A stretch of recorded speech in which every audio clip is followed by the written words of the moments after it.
सोमवार के व्रत को लेकर मान्यता है कि इस व्रत को करने से भगवान शिव अपनी भक्तों की मुराद जल्दी पूरी करते हैं।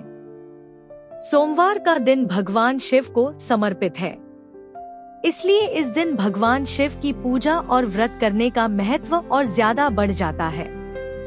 यदि आप सोमवार के व्रत करते हैं तो आपको सोमवार व्रत कथा पढ़ना बेहद जरूरी है, क्योंकि इसके बिना आपका व्रत अधूरा माना जाता है।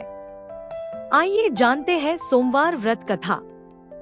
देवों के देव महादेव बहुत ही भोले माने जाते हैं, इसलिए उनका एक नाम भोलेनाथ भी है। पौराणिक मान्यतानुसार भगवान शंकर को प्रसन्न करने के लिए किसी भी तरह के खास विशेष पूजन की आवश्यकता नहीं होती, क्योंकि कहा जाता है कि वह तो भोले हैं और भक्त की मन से की गई क्षणिक मात्र की भक्ति से ही वह प्रसन्न हो जाते हैं। अगर आप भी शिव की भक्ति और कृपा पाने के लिए सावन के सोमवार का व्रत करते हैं तो इस कथा से भोलेनाथ को प्रसन्न कर सकते हैं। साहूकार को मिला संतान प्राप्ति का वरदान। एक बार किसी एक नगर में एक साहूकार था। उसके घर में धन की कोई कमी नहीं थी, लेकिन कोई संतान न होने के कारण वह बहुत दुखी था। संतान प्राप्ति के लिए वह हर सोमवार को व्रत रखता था और पूरी श्रद्धा के साथ शिव मंदिर जाकर भगवान शिव और माता पार्वती की पूजा करता था। उसकी भक्ति देखकर एक दिन माँ पार्वती प्रसन्न होकर भगवान शिव से साहूकार की मनोकामना पूर्ण करने का निवेदन किया। पार्वती जी के आग्रह पर भगवान शिव ने कहा कि हे पार्वती, इस संसार में हर प्राणी को उसके कर्मों का फल मिलता है और जिसके भाग्य में जो हो उसे भोगना ही पड़ता है। लेकिन पार्वती जी ने साहूकार की भक्ति देखकर उसकी मनोकामना पूर्ण करने की इच्छा व्यक्त की। माता पार्वती के आग्रह पर शिवजी ने साहूकार को पुत्र प्राप्ति का वरदान तो दिया, लेकिन उन्होंने बताया कि यह बालक 12 वर्ष तक ही जीवित रहेगा। माता पार्वती और भगवान शिव की बातचीत को साहूकार सुन रहा था, इसलिए उसे ना तो इस बात की खुशी थी और ना ही दुख। वह पहले की भांति शिवजी की पूजा करता रहा। कुछ समय के बाद साहूकार की पत्नी ने एक पुत्र को जन्म दिया। जब वह बालक 11 वर्ष का हुआ तो उसे पढ़ने के लिए काशी भेज दिया गया। साहूकार ने पुत्र के मामा को बुलाकर उसे बहुत सारा धन देते हुए कहा कि तुम इस बालक को काशी विद्या प्राप्ति के लिए ले जाओ। तुम लोग रास्ते में यज्ञ कराते जाना और ब्राह्मणों को भोजन दक्षिणा देते हुए जाना। दोनों मामा भांजे इसी तरह यज्ञ कराते और ब्राह्मणों को दान दक्षिणा देते काशी नगरी निकल पड़े। इस दौरान रात में एक नगर पड़ा जहां नगर के राजा की कन्या का विवाह था, लेकिन जिस राजकुमार से उसका विवाह होने वाला था वह एक आंख से काना था।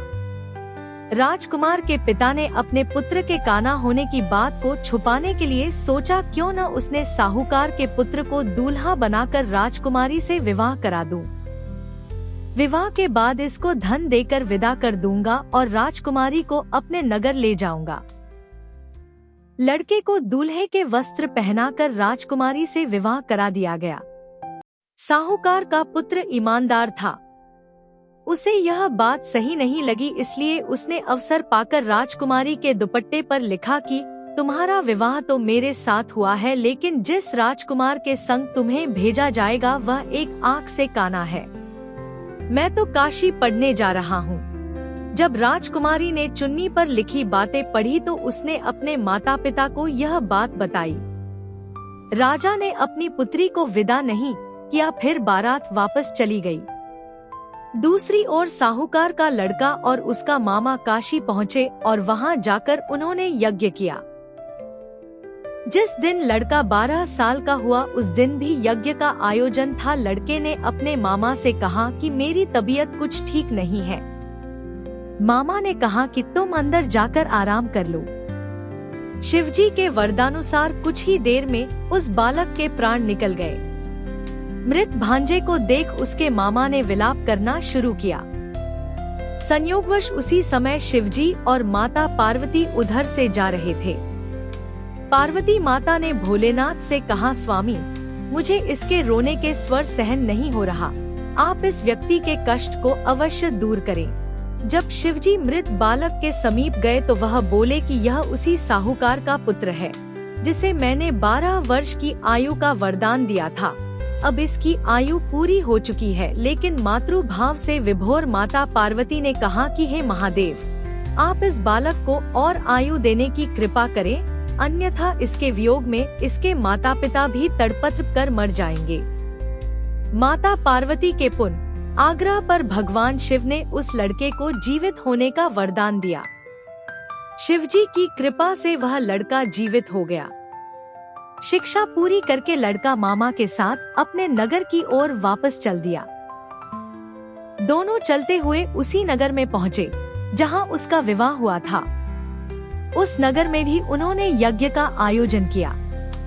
उस लड़के के ससुर ने उसे पहचान लिया और महल में ले जाकर उसकी खातिरदारी की और अपनी पुत्री को विदा किया। इधर साहूकार और उसकी पत्नी भूखे प्यासे रहकर बेटे की प्रतीक्षा कर रहे थे। उन्होंने प्रण कर रखा था कि यदि उन्हें अपने बेटे की मृत्यु का समाचार मिला तो वह भी प्राण त्याग देंगे, परंतु अपने बेटे के जीवित होने का समाचार पाकर वह बेहद प्रसन्न हुए। उसी रात भगवान शिव ने साहूकार के स्वप्न में आकर कहा, हे श्रेष्ठी, मैंने तेरे सोमवार के व्रत करने और व्रत कथा सुनने से प्रसन्न होकर तेरे पुत्र को लंबी आयु प्रदान की है। इसी प्रकार जो कोई सोमवार व्रत करता है या कथा सुनता और पढ़ता है उसके सभी दुख दूर होते हैं और सभी मनोकामनाएं पूर्ण होती हैं। आशा करती हूँ आपको यह कथा अच्छी लगी होगी। ऐसे ही और कथाओं के लिए हमारे वीडियो को लाइक और चैनल को सब्सक्राइब जरूर करें।